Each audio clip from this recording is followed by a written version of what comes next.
Story 1.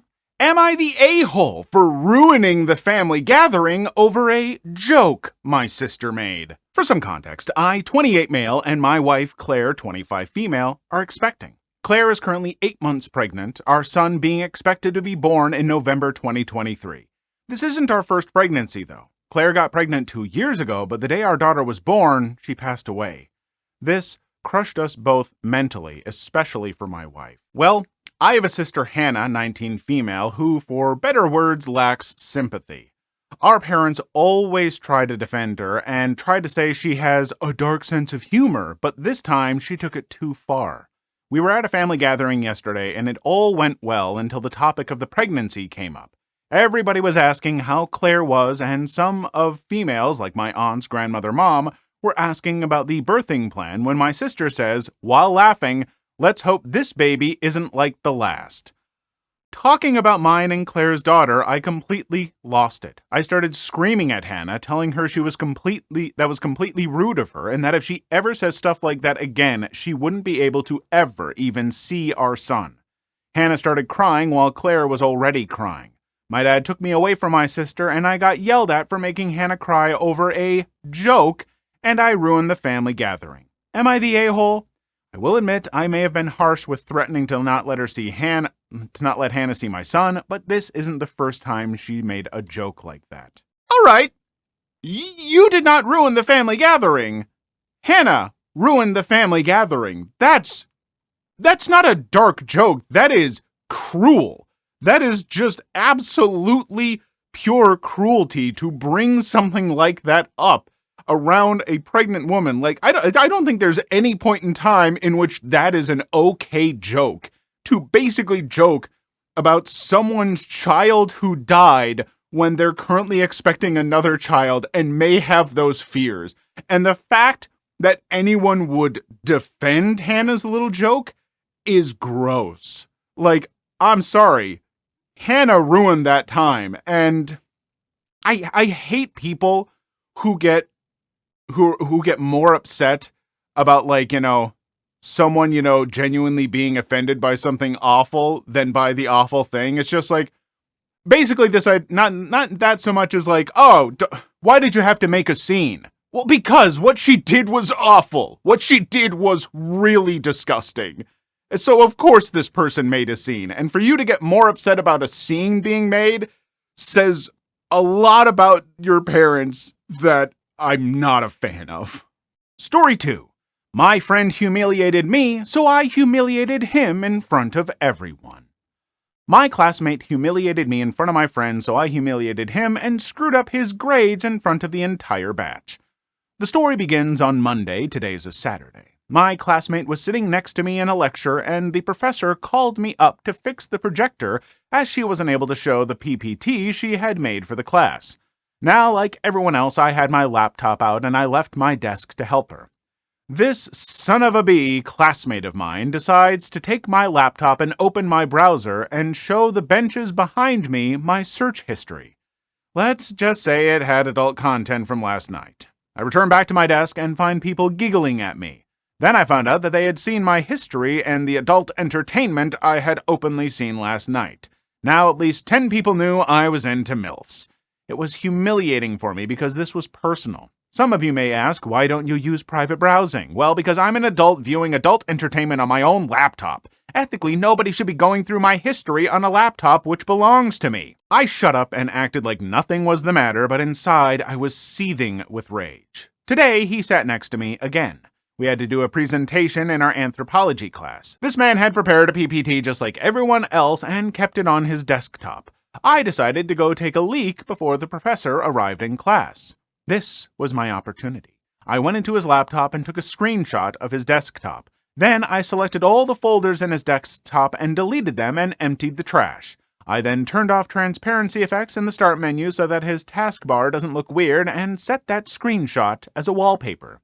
The man returned and his laptop appeared unchanged. He smiled at me and told me to delete my browser history before I plug in my laptop to the projector for my presentation. I laughed at his joke. The presentation begins and his turn came. The dude was frantically clicking on the folder containing his PPT, but nothing was happening. He looked frightened. The professor scolded him for wasting her time and told him to get back to his place. This was a graded assignment, and he scored 0 on it. Everyone in class was also laughing at him. I finally suggested to him that he should reinstall Windows. It typically fixes all issues. He did that and in the process lost all his data, but his computer was back to working condition.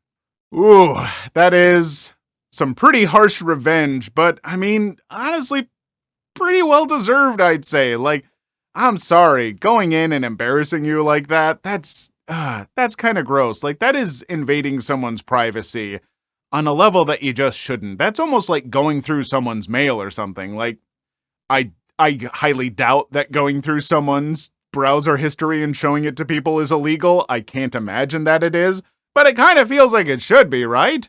Like, just like you don't go through other people's mail. That's a federal crime, I think, he said. Not sure, but yeah, whatever. I don't know. Don't do that, folks. Why? When you do jokes like this that are just trying to embarrass people, you are making yourself a target for revenge. You have to know that, right? Story 3. Today I effed up by making a romantic drawing for a married gaming friend. I'm an artist that likes to play multiplayer games, and I'll sometimes do drawings for friends that I play with based on stuff they like.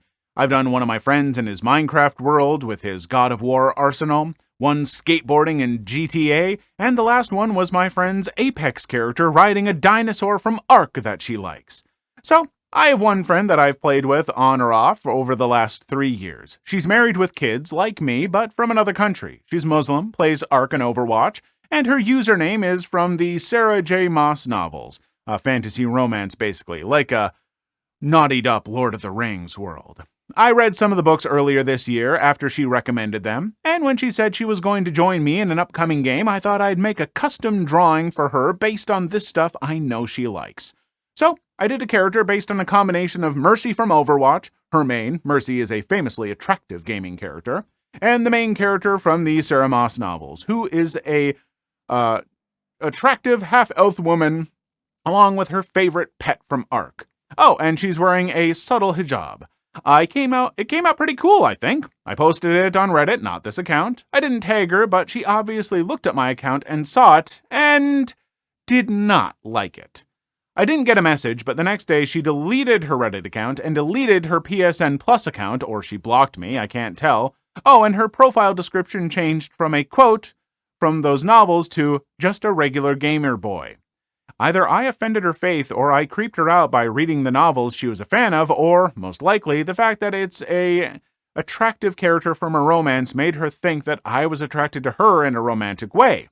Or it's just all too much attention for someone who's kind of introverted. I hope it's the latter for my sake. But whatever the reason, I feel effing awful. The fact that I made my friend uncomfortable, /offended, /creeped out enough to nuke her Reddit account and block me is super depressing, and has made me completely reevaluate just how I communicate /engage with women online, because my intentions are irrelevant when this is the possibly deserved response something like this gets. Yeah, I mean, it's such a nice gesture, and clearly your intentions weren't anything, more. You just wanted to do something nice, but I do think it is, probably wise to consider that when you're drawing something that, might be a little more risque, a little more intimate in nature or something like that, it is good to get people's permission or find out what they are comfortable with. I mean, yeah, she may have thought that this was you, trying to proposition her or something like that, and she got kind of worried, or maybe just, I mean, who knows? There's so many things that it could be. So, probably for the best. I mean, I don't think it's the worst thing in the world what you did, but yeah, check with people, see what they're comfortable with. That's all I gotta say. Story 4. Am I the a-hole for feeling unsettled about my fiance's workout bond with my sister? I, 24 female, think this is weird, but both my sister, 26 female, and my fiance, 27 male, are saying it's not, and I want a third party. Basically, my fiancé works out every weekday after work from 6:30 to 7:30ish, and I always knew he had a workout partner. I just assumed it was one of his friends. Then on Friday, we were just chatting while I started on dinner, and he got ready to go, and I mentioned that I had a book I wanted my sister to read because I know she likes reading. And my fiance was like, give it to me. I'll give it to her. I was obviously like, what? And he got kind of uncomfortable. Like, he started saying he should probably go and all. But I asked him why he said that, and he said that it wasn't a big deal, but my sister is his workout partner. I said I thought that was weird, especially since he never told me about this. He said they just happened to go to the same gym and it became a thing. He said I'm overreacting. Am I? I don't think I am. It's weird. I mean, if I was working out with his brother, he'd think it was weird. I don't want to be like an annoying, jealous girlfriend, but it rubs me the wrong way. I can see why my sister never told me since I don't see her much, plus she literally never tells anyone anything, but my fiance, I live with him. Am I the a-hole? So, I'm normally a person who's like, hey, I don't get jealous about stuff, you know? My partner, she occasionally hangs out, with, people that she's had relationships with. It's not a big deal. She hangs out, with people of the opposite gender, all that kind of stuff. I am not big on jealousy. I am big on open communication. And the fact that he was so dodgy, like when he's like, oh yeah, give me the book, I'll give it to her, And then she's like, wait, what do you mean? And then he's like, oh, no, nothing.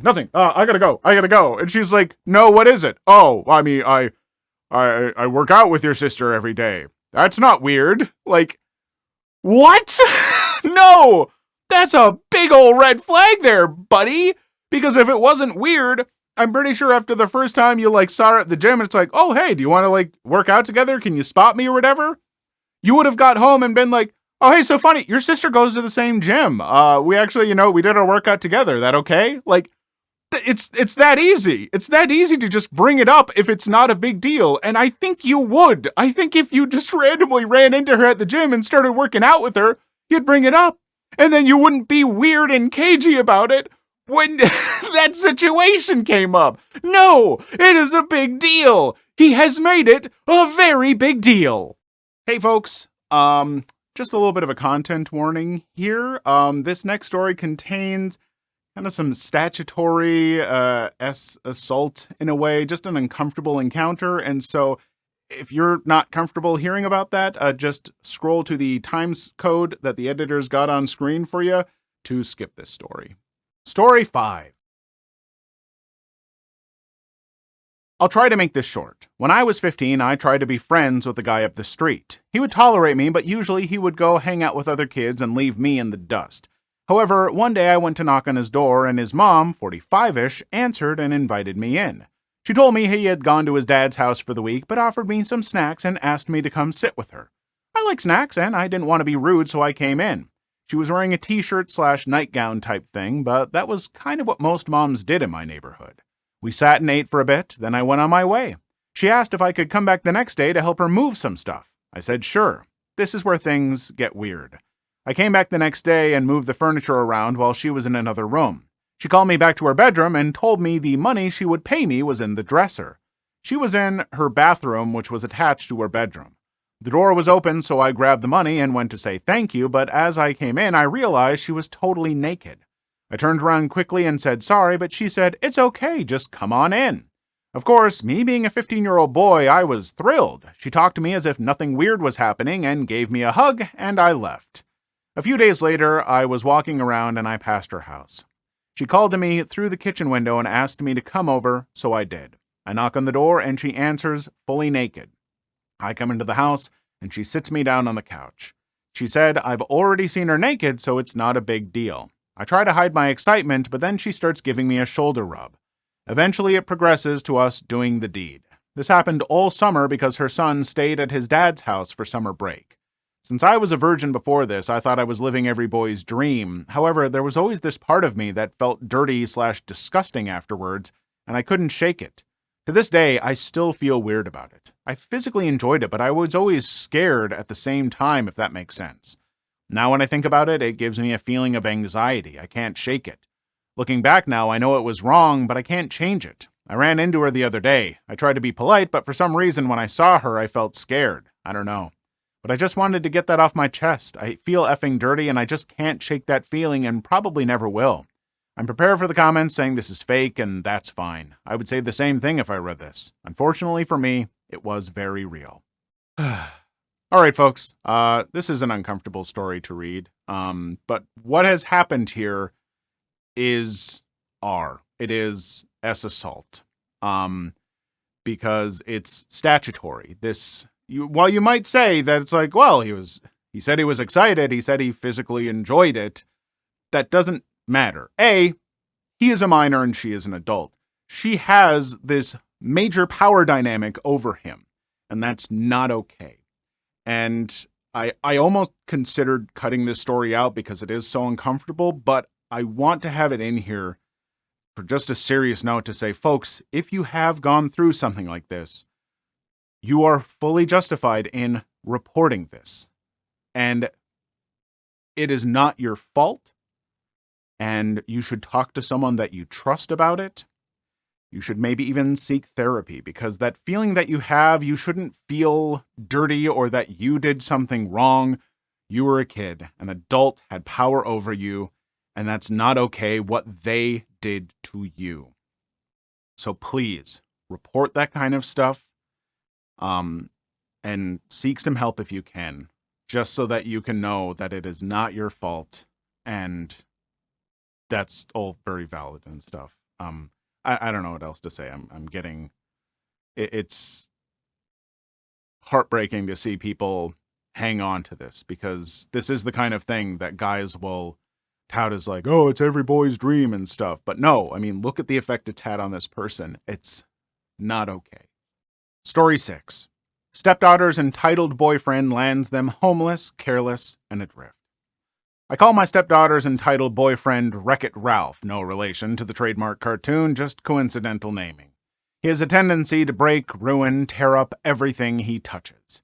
My stepdaughter, who's actually a sweet and endearing young woman whom I love dearly, has, like many young women with self-esteem issues, allowed herself to be led astray by Wreck-It Ralph. In the year they've been together, she's lost everything, but at 23, she's old enough to learn her lessons without us parents coming to rescue her until she gets rid of Wreck-It Ralph and back on track. When they first got together, they lived with her dad and myself for a few months. It very quickly became apparent Wreck-It Ralph had a chip on his shoulder when it came to me. He would carry tales to my husband, causing us to argue, despite my husband telling Ralph many times that this was my house and everything in it was mine. Ralph would keep asking my husband, not me, if he could have this or that, and that's if he asked. He kept getting more and more animals despite our telling him no more. Neither were taking care of the ones they had. They weren't buying dog or cat food or cat litter, my husband and I were. They weren't picking up the messes, and they weren't training them, allowing them to tear up our belongings. Mary Jane is legal in our state, and there's a dispensary in our town, and the only work these two would do is door delivery, her job with a daily payout just to get enough money for Ralph to make a purchase at the dispensary every day, along with eating at fast food restaurants. Ralph's chip on his shoulder when it came to me was such that they bought my husband a soda one night, walking in the back door right past me, calling out loudly, "We got you, your favorite soft drink," to my husband in the living room with zero inclusion to me. Another example is my stepdaughter asking if she could use my debit card to go get the four of us drinks at a local convenience store one hot day.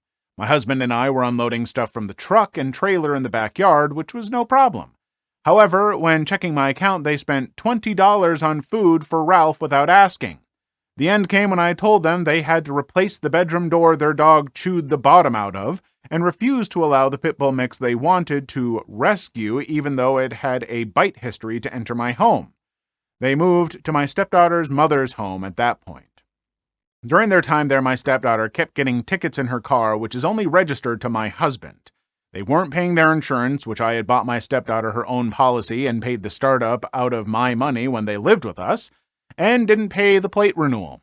Now her license is suspended, and it cost my husband and I $600 to get the plates, again in his name only, unsuspended. Plus, they had damaged the car and it needed repairs, so he took it from them. Before her license was suspended, but after the police took the plates from her car, my husband let her use his truck, which was on my insurance policy. Ralph drove it, and he has no license, and blew the motor in it. It's now sitting and can't be used. I told my husband I would put the car on my insurance for him, but only if he drove it. If he returned it to them, I was canceling the insurance, which I've stood by. Nevertheless, Ralph called daily, demanding my husband return the car to them once it was legal and fixed. After 3 weeks, my husband finally said, "Look, you dumb butt, I don't know what it is you think you're trying to accomplish here, but you're not demanding anything from me, and you're not getting the car back. I may have originally bought it for her before she got with you, but it is my car in my name, and I'm keeping it in lieu of the truck you ruined. Don't call me again about the car. Got it?" We had been hearing of ongoing disputes between my husband's ex and Ralph. Things got so bad there that Ralph told my husband's ex-wife to pack her crap and get the F out of her own home. Another time, he told her to shut the F up and remember who she's talking to. So we all decided it was time to let our daughter hit rock bottom since she wasn't seeing how Ralph had taken her from being a sweet, lovable, well-liked, and responsible girl in a college nursing program to this person with a criminal history and no prospects at the moment. My husband's ex-wife moved in with her boyfriend, turned the power off at the home she had been renting, and told her former landlord, whom she was actually long-term friends with, she wouldn't allow it to affect their relationship if he evicted them for squatting since neither were on her lease to begin with. When my stepdaughter called wanting to come back, my husband told her she could, but Ralph could not. Now they're staying at a homeless shelter in the town where Ralph's mom lives, and Ralph's mom won't let them live with her either. We hate to see her go through this, but this entitled Ralph she won't let go of has really brought her down, and she can do so much better. This guy actually told us once he couldn't work at a factory that he interviewed at because it was climate controlled and his heart condition won't allow that. Then argued with me and my husband that climate controlled meant controlled by the climate, so it was hot in the summer and cold in the winter. We haven't seen him hold a job or do anything useful and productive since they've been together. Just demand from and use the people who love the girl he's become a Klingon to. These kind of situations are always so heartbreaking to me because I've seen these situations with friends and, just distant people or whatever. Never anything in my own family, thankfully, but you see this stuff and it's like, how do you convince the person, their daughter, that they deserve better? And how do you help them unless they want that help? Some people will say well, you got to do anything, take her away or have her whatever. I don't know. But I feel yeah, those people, you can't convince them of stuff. Once they're kind of trapped in that kind of mindset and relationship, if you try to force them out, they're just going to dig their heels in. And I don't know, but at the same time, sometimes you hear about these people well, you just got to let them hit rock bottom. But I don't believe in the phrase that, or the idea that you need to hit rock bottom before you can get better. Yeah, for some people that works, but for some people, they hit rock bottom and they stay there and they're homeless and maybe catch a disease or die or something. So I don't know if that's the right thing to do, but I'm not sure what else you do in that situation. I've never actually had to intervene. I've never been close enough with someone to need to intervene, but I don't know. If any of you in the comments have been through something like that and you have advice that someone else might see that can help them, please leave it down there because I don't know what you do in the situation, but it just breaks my heart. Please leave your story in the comments. I would love to make a video on them in the future. Also, don't forget to like and subscribe.